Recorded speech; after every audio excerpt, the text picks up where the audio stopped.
Si Senator may pahaging dito kay Vice Ganda. At bakit nga ba sila nag-aamok ng ganito?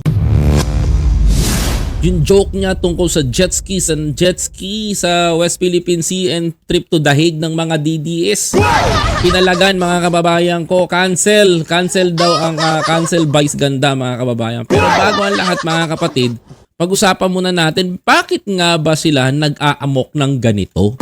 Ito mga kababayan ko, at tila po ba si Senator may pahaging dito kay Vice Ganda? Ano nga ba ito? Mga kapatid, panoorin nyo muna tong video na to mga kababayan. Bukod sa viral na jet ski holiday joke ni Vice Ganda, may isa pang birong naungkat naman sa Senado.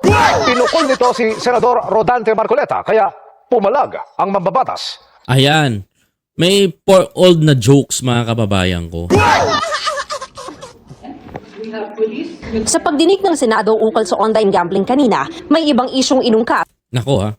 Si Senador Rodante Marcoleta. Po yata yung nag-sponsor nung Ano daw? isang concert na ngayon lang. Pati po ako ay kanyang idinawit. Bigla ba niyo naman sinabi, tingnan niyo yung mukha ni Marcoleta kung matatawa kayo.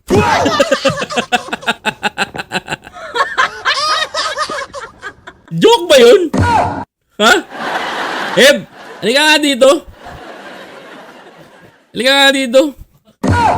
Ang sabi ni Senator tignan mo daw yung mukha niya kung matatawa ka. Tignan mo nga, Heb. Tignan mo. Tignan mo yung mukha ni matatawa ka ba? Higit na kaya. Ang sarap titigan. Diba? Kayo mga kababayan ko, subukan nyo nga tignan yung mukha ni Senator Tignan nyo nga.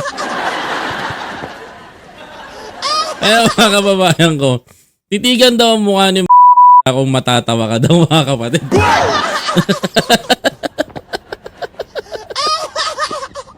Alam mo, totoo lang, yung joke ni Vice Ganda is common na sa akin. Common na sa akin yan, Senator.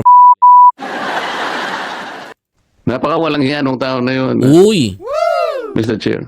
walang iya daw. Si Vice Ganda. Ayaw ko na pong patuksin siya. Nagdamdam si tungkol sa sinabi ni Vice Ganda. Si Ang Kabogabol.